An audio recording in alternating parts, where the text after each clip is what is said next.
नमो आर्य भूमी जिथे वाढ भूमी, पडोत देह माझा नमामि नमामि, पडोत देह माझा नमामि नमामि. मित्रांनो, चिंता नाही चिंतन करो, व्यथा आणि व्यवस्था करो. माझा चेहऱ्याचा रंग कोणता आहे हे माझ्या हातात नव्हतं. मी कुणाच्या पोटी जन्म घ्यावा हेही माझ्या हातात नव्हतं. तर हाताच्या रेषापेक्षा त्याच्या पाठीमध्ये असणाऱ्या पिंजार मनगटीवर आपला भविष्य समजलेला असतो. हा संदेश देण्यासाठी मी स्पर्धा क्रमांक 111 आज तुमच्या समोर या विशाल व्यासपीठावर माझे विषय मांडतोय. युग प्रवर्तक छत्रपती शिवाजी महाराज. युग प्रवर्तक छत्रपती शिवाजी महाराज. अस्थिर झालेल्या समाजाला किती जिवंत करण्याचे प्रयत्न केले तरी ते जिवंत होत नाहीत. ज्याप्रमाणे एखादा शिल्पकार एका शिल्पावर हजारो भाव घालतो आणि एक शिल्प निर्माण करतो, असेच काही शिल्पकार आपल्या या समाजात असतात. त्याचं जगणं किंवा मरणं केवळ जगासाठी असतं. अशा या संघर्षातून साकारलेले शिल्पकार म्हणजे छत्रपती शिवाजी महाराज. एक काळ असा होता की त्या काळात जर आपण पाहिलं तर जनता एका आक्रमक, अत्याचारी, दहशतवादी भीतीच्या वातावरणात वाढत होता. अगदी सर्व बाजूने मराठी माणसाचं अस्तित्व धोक्यात आलं होतं. अशा परिस्थितीमध्ये चारही बाजूने मुघल राज्य असताना 400 वर्षापूर्वी 19 फेब्रुवारी 1630 रोजी जिजाऊंच्या कुशीत जन्मलेले निरागरी बाळ म्हणजे शुभा. लहानपणी जिजाऊंनी शुभाला स्वराज्य स्थापन करण्याचे संस्कार दिले. म्हणतात ना बाळाचे पाय पाळण्यात दिसतात. अगदी त्याच पद्धतीने शुभाला तलवारबाजी, घोडस्वारी, युद्धनीती अशा विविध क्षेत्रामध्ये शुभाला जिगरबाज बनवले. राजनीती, गणिमिकावा यासारख्या कुठून क्षेत्राचा कळस म्हणजे शुभा. सळसळत्या रक्ताची लाट म्हणजे शुभा. तलवार तर प्रत्येकाच्याच मनगटात होती, पण स्वराज्य स्थापन करण्याची छाप फक्त आणि फक्त छत्रपती शिवाजी महाराजांच्याच हातात होती. फक्त छत्रपती शिवाजी महाराजांच्याच हातात होती. आज 400 वर्ष होऊन गेली तरी सुद्धा छत्रपती शिवाजी महाराजांचे चरित्र आपल्याला प्रेरणा देते. छत्रपती शिवाजी महाराजांनी हिंदवी स्वराज्य स्थापन केले. महाराजांच्या राज्यात श्रद्धा होती पण अंधश्रद्धा नव्हती. न्याय होता पण अन्याय नव्हता. स्त्रियांना 50% आरक्षण होते तर 100% संरक्षण होते. एके दिवशी रशियाचे पंतप्रधान भारत भेटीला आले होते. भारत भेटीला आल्यावरती आपले काय गाईड्स विचारतात, सर तुम्हाला प्रेमाचं प्रतीक असलेलं ताजमहल दाखवू की सोन्याचं प्रतीक असलेलं गोल्डन टेम्पल दाखवू?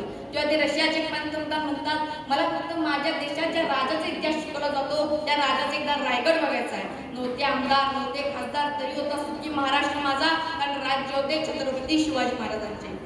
परंतु आज मात्र परिस्थिती अशी आहे की शिवाजी, संभाजी, तानाजी, नेताजी अशा शूरवीरांची शौर्याची गाथा मात्र इतिहासाच्या पुस्तकापर्यंतच राहून गेली आहे. कारण आजची युवा पिढी व्यसनाधीन झालेली आहे. आजच्या युवकांना योग्य दिशा दाखवणे काळाची गरज बनलेली आहे.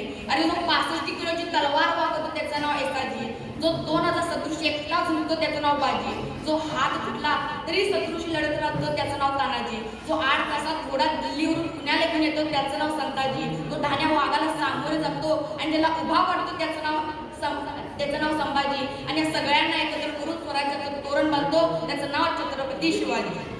छत्रपती शिवाजी महाराजांनी हिंदवी स्वराज्य स्थापन केले. स्वराज्य स्थापन करत असताना महाराजांकडे प्रचंड सैनिक साठाही नव्हता, शस्त्र पुरवठाही नव्हता. यासाठी सुरुवाती शून्यातूनच झाली. महाराजांनी माणसं गोळा केली नाही तर स्वराज्यावर प्रेम करणारी माणसं गोळा केली आणि त्यांच्या हातात शस्त्र दिले. यातूनच स्वराज्य निर्माण झाले. युक्तीने महाराजांनी स्वतःची आग्र्याहून सुटका करून घेणे, अफजल खानाचा कोदळा करणे हे फक्त आणि फक्त वाघासारख्या राजालाच जमू शकतं. सूरज की तो बात छोड़ो चमकना उसका काम है, सूरज की तो बात छोड़ो चमकना उसका काम है, जिसने मानव जाति को चमकाया उसका शिवाजी नाम है, जिसने मानव जाति को चमकाया उसका शिवाजी नाम है. जेव्हा 3 एप्रिल 1680 रोजी शिवाजी महाराजांचं निधन झालं आणि ही बातमीच्या औरंगजेबाला कळली, तेव्हा तो शांतपणे उठला आणि आपली नमाज पढायची चटई त्याने खाली आणलेली त्यावर तो गुडघे टेकून बसला आणि म्हणा लागला, हे अल्लाह तेरे जन्नत के दरवाजे खुले रखना, तेरा नेक बंदा तेरे पास आ रहा है. अरे रक्त सुद्धा रडलं होतं माझा राजा गेल्यावर, थकला नाही तर कधीच अनेक युद्ध केल्यावर. जगमा सुद्धा म्हणत होत्या थांब राजा थोडं, पण हातातोटी ढाल आणि पळत होतो घोडं. छत्रपती शिवरायांचं नाव निवडा डोळेचा आणि तुझ्या मार्गात आलेली संकटे कापून टाक. जर आजच्या युवकांना महाराजांचा आदर्श घडवायचा असेल तर आजच्या युवकांना योग्य दिशा दाखवणे काळाची गरज बनलेली आहे. पालक, शिक्षक व समाज या तिन्ही मुख्य घटकांनी आजच्या युवा पिढीला योग्य दिशा दाखवून स्वतःच्या पायात उभे राहण्यास प्रेरित केले पाहिजे. तर तरुण पिढी सक्षम भारत घडविण्यास यशस्वी बनेल व प्रत्येक युवक युवती आदर्श बनेल.